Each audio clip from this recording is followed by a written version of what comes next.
Some women don't break your heart. They whisper into it, and when they're gone, it still echoes.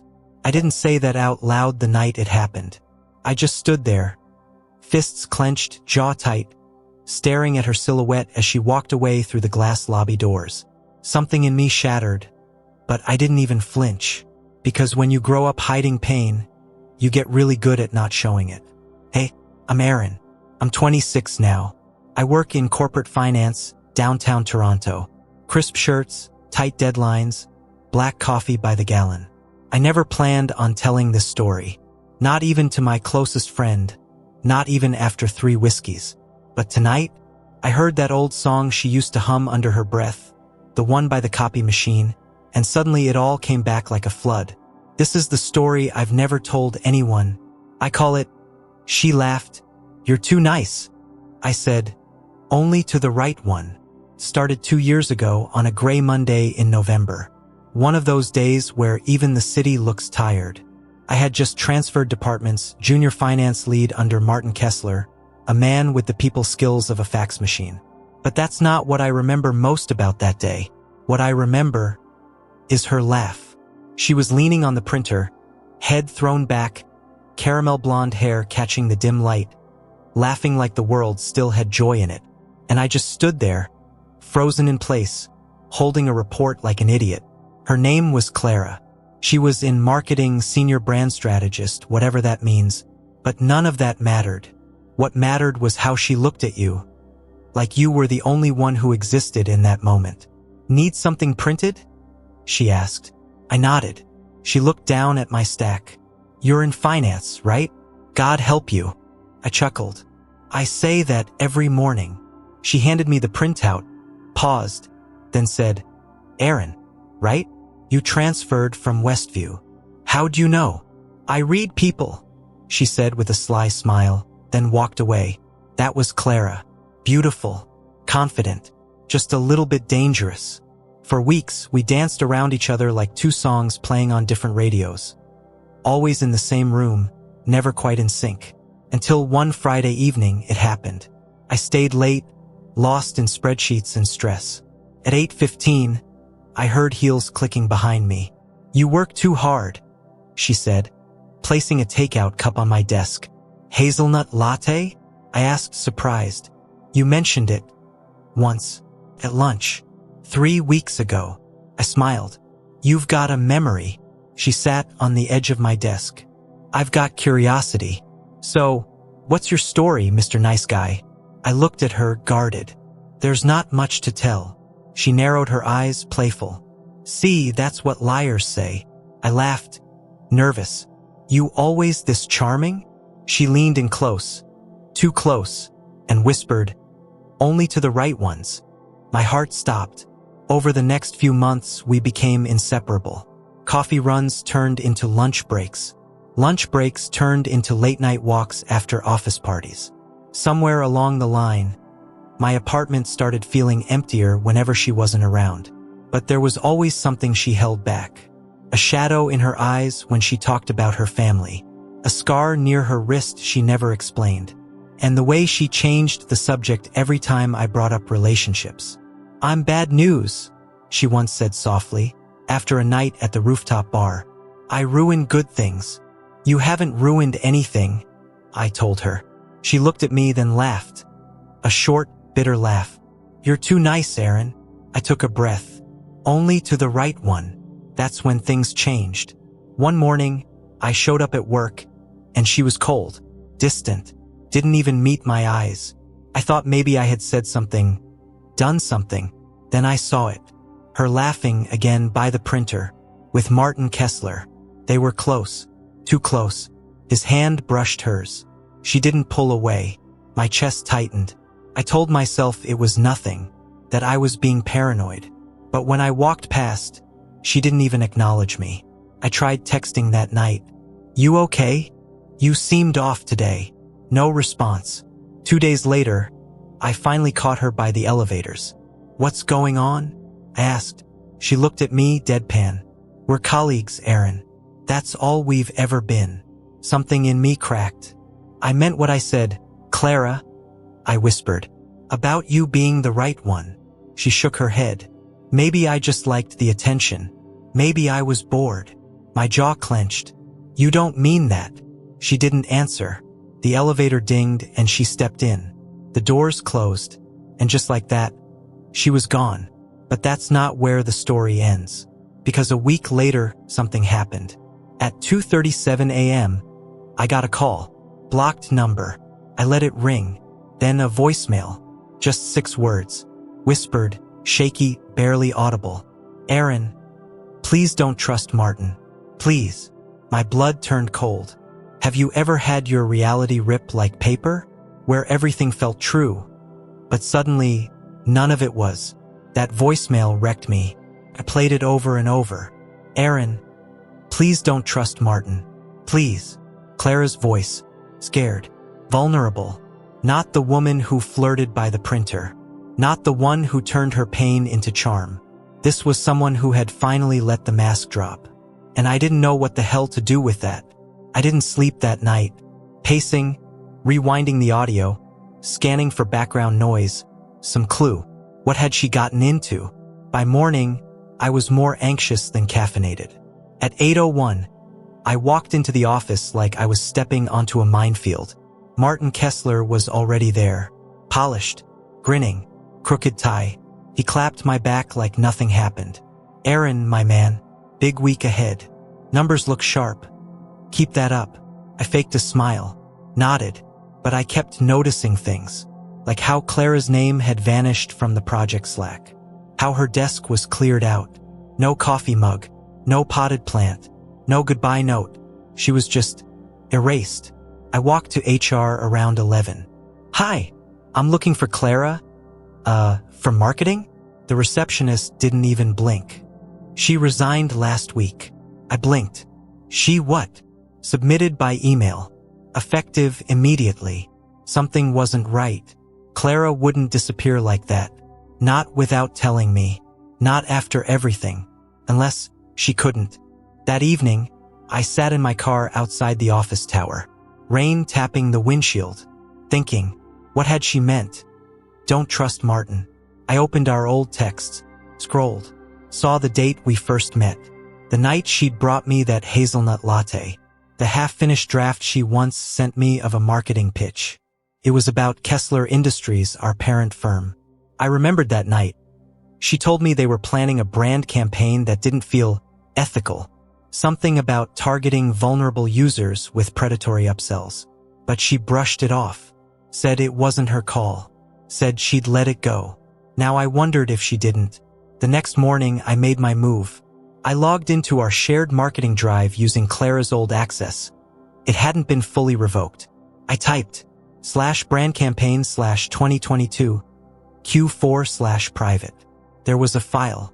Client funnel, tier 10, redline confidential, .pdf. I clicked. My stomach dropped. It was a strategy proposal, clearly marked internal only, showing a targeted campaign to push high-interest personal finance tools toward people flagged as desperate but still solvent, single parents, recently laid-off workers, military spouses. The keywords were horrifying. Exploit emotional volatility. Deploy urgency trigger. Your future depends on this. Don't link fine print above fold. At the bottom, lead consultant, M. Kessler. That's when I knew. Clara hadn't ghosted me. She hadn't lost interest. She'd discovered something and tried to fight it. And now she was gone. I copied the file to a thumb drive, slipped it in my pocket, walked to my car, locked the doors. Then I did something stupid. Called her. To my shock, she answered. Clara? I whispered, heart pounding. Her voice trembled. How did you get this number? You left me a voicemail. I saw the files. Clara, what's going on? She exhaled sharply. You shouldn't have looked. Jesus, Aaron. Where are you? Silence. Clara, I'm not in Toronto anymore. I can't be.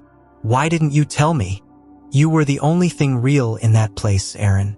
That's why I had to push you away. My throat tightened. You didn't have to do it like that. She hesitated. If I'd let you in, They would have come for you, too. What now? I asked quietly. She sniffed. You still have that file? Yes. Then listen carefully. And don't interrupt. The next few minutes felt like a scene from a thriller. She laid it out. Clara had discovered the unethical funnel campaign 6 months ago. Brought it to Kessler quietly. He told her it was above her pay grade. She pushed again. HR got involved. The file vanished. Suddenly, she was left off meetings. Then warned. Then threatened. One night, her apartment door was left slightly open. Nothing stolen. Just left ajar. Enough to send a message.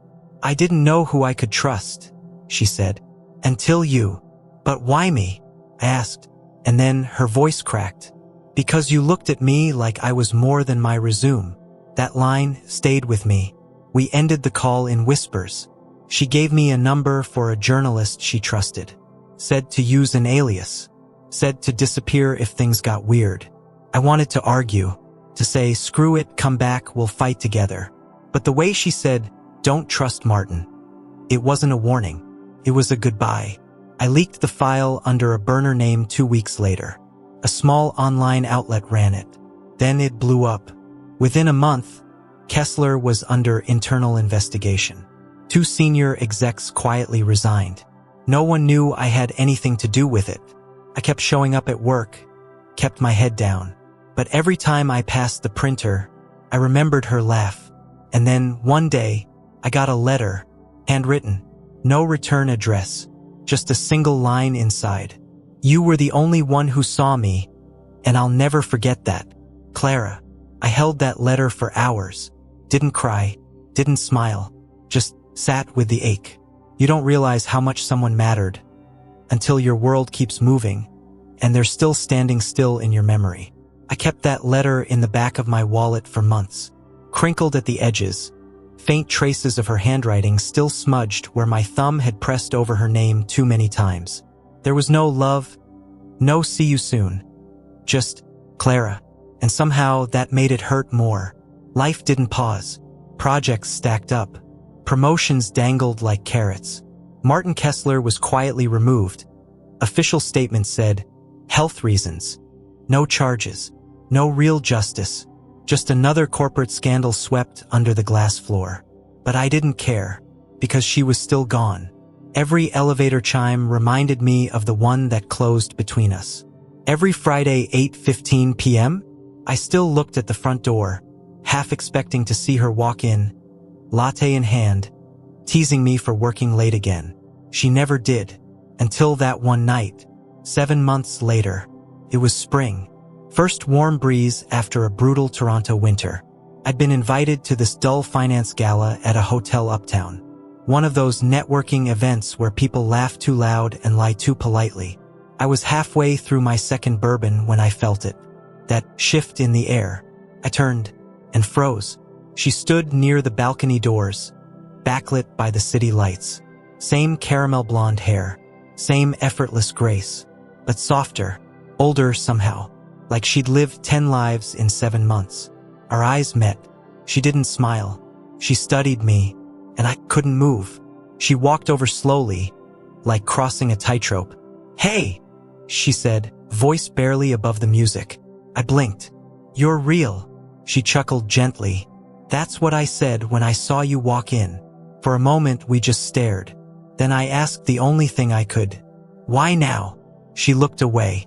Because I heard what you did. And because I wanted to see if you still looked at me the same way. I swallowed hard. And do I? Her eyes met mine again. No, she whispered. Now you look at me like I'm a ghost. We stepped out onto the balcony. She told me she'd been in Montreal, working remotely for a nonprofit, living small, quiet, safe. I read about the leak, she said.